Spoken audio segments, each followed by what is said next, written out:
What's up, guys, and welcome back to another episode of Turf Therapy. So hopefully the thumbnail that I imagine in my head looks as good as I think this is going to turn out. Now, remember all those collards that we harvested? What is it? It's probably been about a month ago now. This is one of the 2 bags that remain that were prepped, clean, chopped, frozen, ready to go. Y'all all know when you're cooking greens, this is the hardest part. So as you already saw, I got my base popping and ready, but I know you didn't come for the greens. You came to see how I'm about to make this hot sauce. But I also know we're out of the hot sauce that I made, and my wife is gonna be like, you still haven't made that hot sauce? So we're gonna make it today, all right? All right, so this is what we're looking like. These peppers are jalapenos and habaneros from my summer harvest. And then this is the same. Now, the first step has already been done. I took 1 teaspoon to 1 cup of water. I did 4 cups of water for these, I believe, 4 teaspoons to make a brine. And then I put them in there, and then you can see that I use my little shaker balls, things that we get in those little shaker cups to keep them underneath the liquid so mold didn't form on the peppers themselves. So when you start to see your brine get cloudy like this, you know, let me see if I can shake it up a little bit.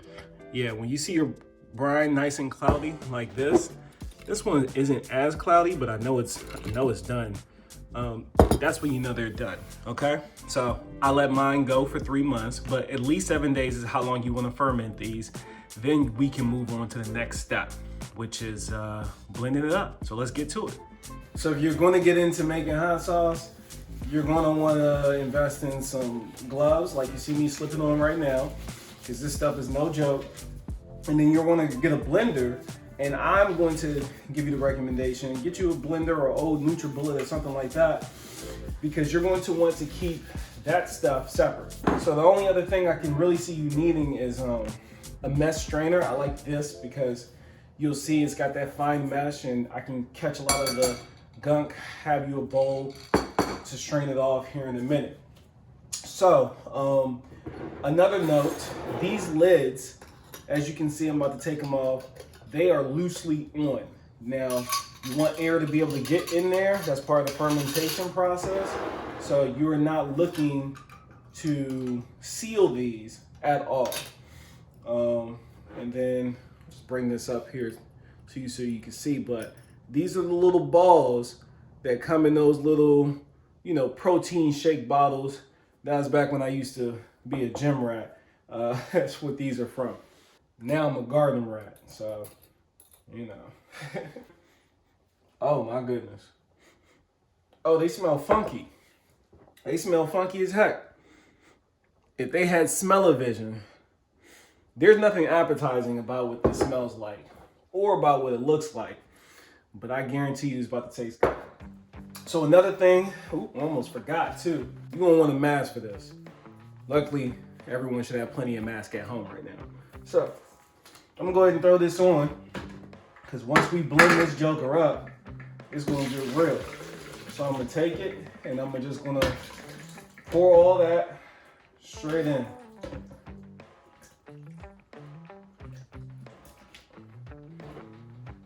Whew. I can feel the spice already. It's gonna be some good hot sauce. All right. Go ahead and drop that on there. Got this on, and then we just gonna blend it up, people.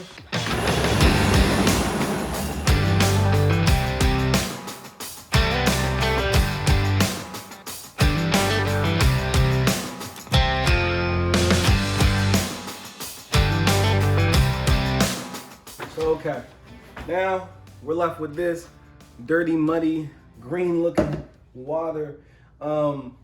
We need to add some, something that's going to preserve this, which is going to be an acid being a vinegar.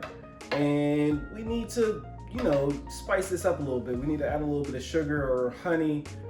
Me personally, that's what I want to add. But before I do that, just like any good cook, does, you kind of want to taste to see what you're working with before you go throwing stuff at it. So let me see.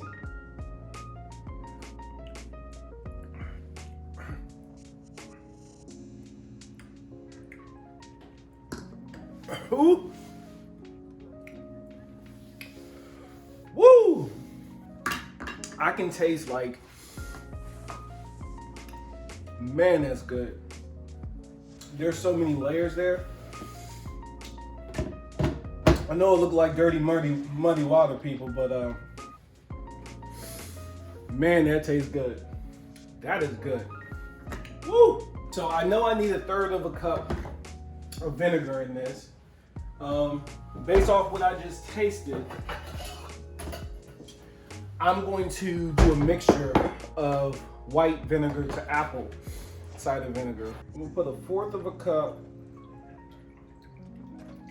of white vinegar, and then the rest is going to be apple cider.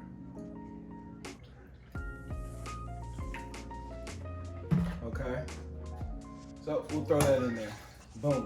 Now that's gonna make it shelf stable for a long time. This hot sauce should be good for about 6 more months, but I'm gonna let you know right now, it ain't gonna last that long. And we're gonna go with a tablespoon of honey. Now I'm gonna put a teaspoon of white sugar. So if you like this consistency, this watery consistency, you're pretty much done. All you need to do is slap this on and blend it up. That's it. You know, you blend it up and you're done. Give it a taste test, of course. Let's go ahead and hop in here and see what it tastes like now.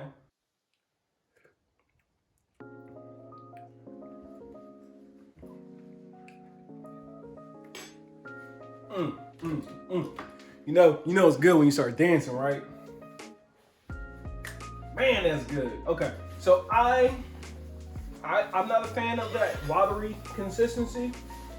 So what we're gonna do, we're gonna add another ingredient. This is the next ingredient, Xanthan Gum. And I haven't seen it in any other type of packaging other than this.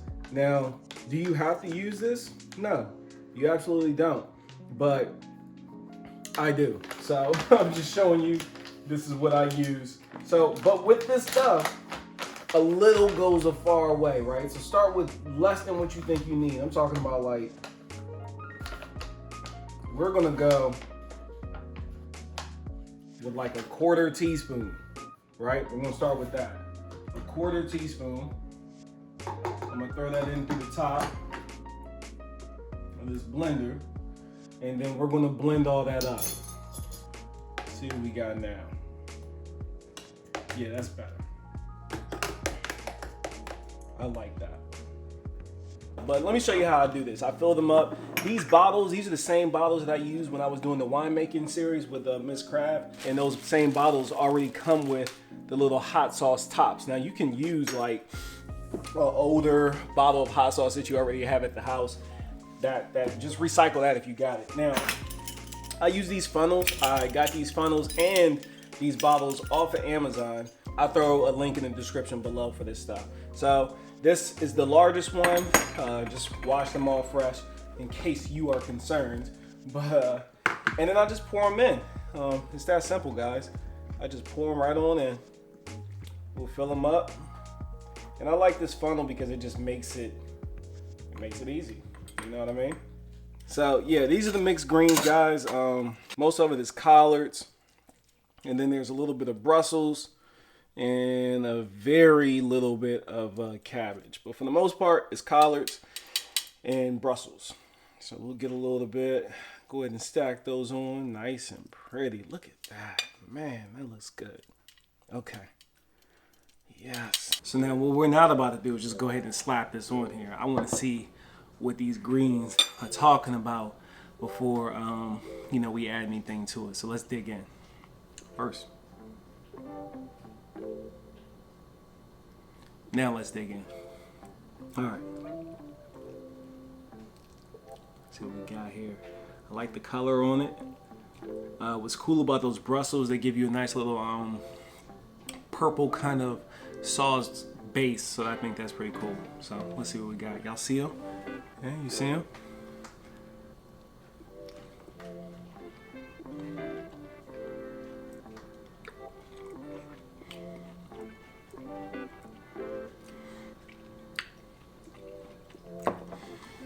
I don't want to add anything to it. Oh my goodness.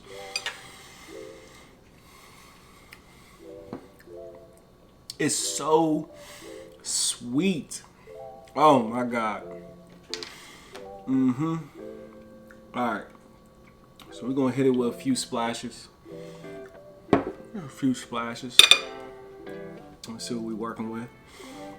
All right. My wife, she said it was bomb. So what's crazy is I can smell it, and it just don't. It doesn't even smell like anything I've ever bought out the store. That fermentation is like out of this world. You smell it.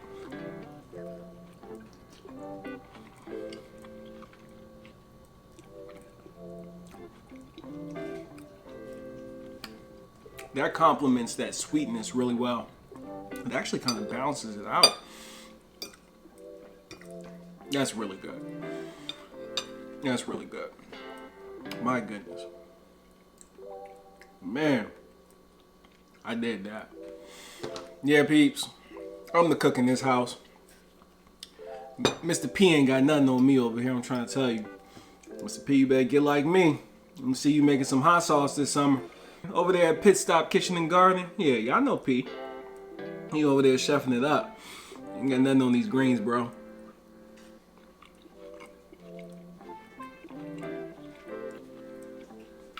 I wish you could be here with me to taste this. Okay. All right, I'm not going to pick out on screen with you guys here. That is bomb. This hot sauce is bomb. Don't be afraid of the fermentation process. Listen, it's a little scary. I'm not going to lie. Like, it's weird because you're worried whether or not you're going to make yourself sick or something. It starts looking funky.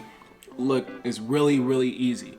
Now, you can also use like a bag of water and put that on top of the peppers. They don't have to be homegrown peppers. I highly advise that they are. That was my last little bit of my final summer harvest, late summer harvest that I put. And I was able to make like 3 batches of hot sauce with it. So that's what I did with most of my peppers. I ate them throughout the season, but it's easier and it makes more sense to just use it for that gut. You know what I mean? That good antioxidants that come along with these peppers. There's still nutrients in the hot sauce for sure. Readily available nutrients at that as well. And then that good bacteria that forms during the fermentation process is really good for your gut. So all in all, there's benefits to making your own hot sauce. And then look at that consistency, right? I like the way that kind of, it's not super watery, but it's not super thick either. It's a nice little happy homeostasis. And that's why I use the Xanthan Gum. So that's pretty much it, guys. If you have any questions, drop them in the comments below. Thanks for stopping by. And that wraps this up, guys. Y'all take care. Peace.